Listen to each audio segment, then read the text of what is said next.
Shalom Bacha, que le bon Dieu protège, vous donne la santé, la joie, la prospérité si Dieu veut. Vivre au-delà de la nature.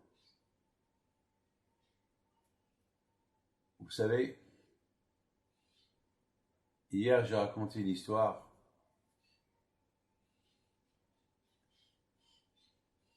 Une fois j'étais en train de donner un cours de Torah.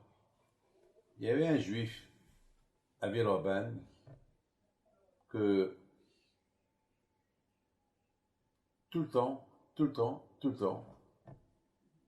il nous donnait un peu de tabac. Et un matin, un Shabbat matin, il dit Rabbi David, je ne comprends pas.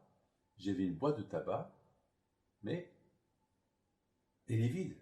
J'ai donné à 2-3 personnes, mais je ne la trouve pas.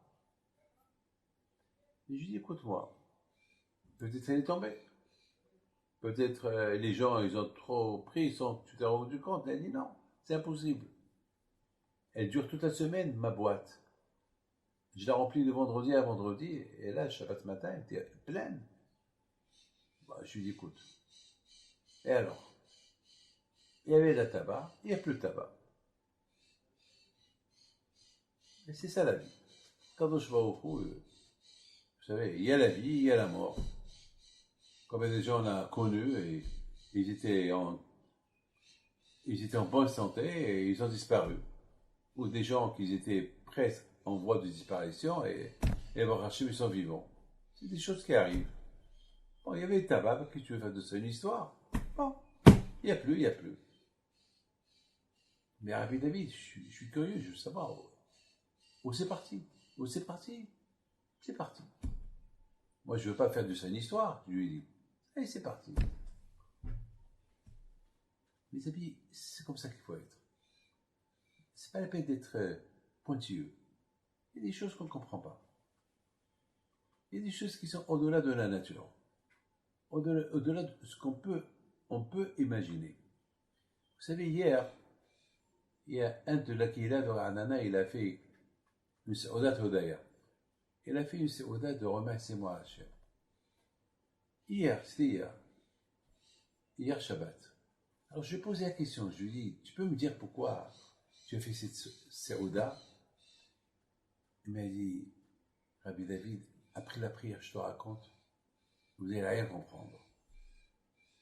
Alors, après la prière, il a fait une très belle Seudat, un bon kiddush.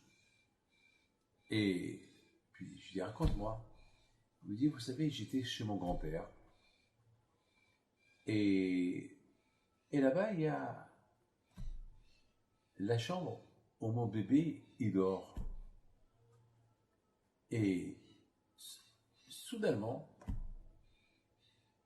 j'ai eu dans ma tête, il faut que je prends le bébé de son lit. Sans savoir pourquoi. Il faut savoir que ce garçon-là, il a une grande émouna. Il a une grande émouna. Il aime beaucoup Akadosh Baruch Hu. Et tout le temps, qu'est-ce qu'il me demande?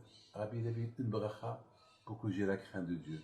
Une bracha pour que j'ai la parnassa pour faire du hesed. Je donne la parole d'honneur. C'est ce que tout le temps il me demande. Et d'ailleurs, je dois vous dire que quelqu'un de leur famille, il avait le corona. Et les médecins, ils ont dit, il va mourir. Il y a 3-4 mois. Et on lui a changé de nom. Et on ne comprend pas. Pour la famille, les médecins, ils ont averti la famille, c'est fini, il va partir. Mais ça, les médecins, ils font leur travail, et nous, on fait notre travail. Nous, on prie à Kadosh Baruch Hu. On lui a fait pidion, on a prié, on a fait ce qu'on peut. On ne peut pas faire plus. Et c'est Hachem après qui décide. Beaucoup de fois, ça marche. Parfois, ça ne marche pas. C'est Hachem qui décide. Mais au-delà de ce qu'on peut imaginer, le miracle est venu. Et grâce à Dieu, il est sorti du coma. Et maintenant à l'instant que je vous parle, il est en bonne et parfaite santé. Il habite à Paris. Maintenant, retournons à l'histoire de ce jeune-là. Il a un seul garçon. Il a décidé de l'enlever de son lit. Il l'enlève, comme ça. Une minute, alors que le bébé dormait. Une minute qu'il a enlevé le bébé, l'armoire, elle tombe sur le lit. Là, et si le bébé il serait resté dans le lit, à Chemichmor, l'armoire, elle aurait rendu le bébé une boulette. L'armoire qu'elle pèse des centaines de kilos. Comment vous comprenez ça? Il n'y a rien à comprendre. C'est Hachem. C'est Hachem. C'est ce qu'on appelle vivre au-delà de la nature. Au-delà du réel. Lorsqu'on suit Torah et Mitzvot, Akadosh Baruch Hu, il fait des choses de merveille. Regardez les Bnei Israël dans le désert. Pendant 40 ans, ils ont vécu. Avec quoi? Avec quoi? Eh bien, avec de l'air. 40 ans, des millions de Juifs qui étaient dans le désert. Ben, Hachem, il a envoyé la manne du ciel. Ils avaient tout. Ils avaient de l'eau. Vous imaginez, chaque matin à Paris ou à New York, New York, c'est une ville de 6-7 millions d'habitants. Chaque matin, il y a des milliers de camions de semi-remorques qui apportent à manger. Des milliers.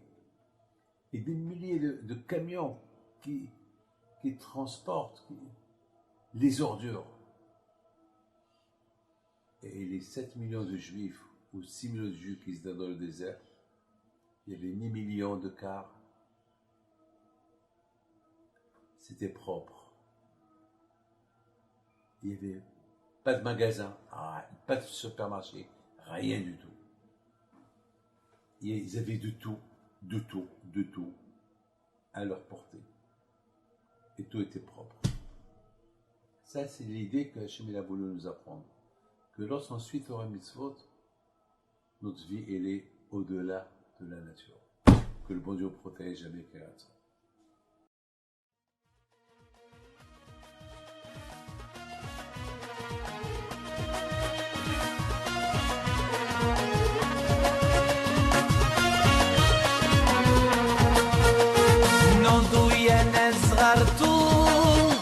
على ربيع حيم بنتو وقف لنا زي خوتو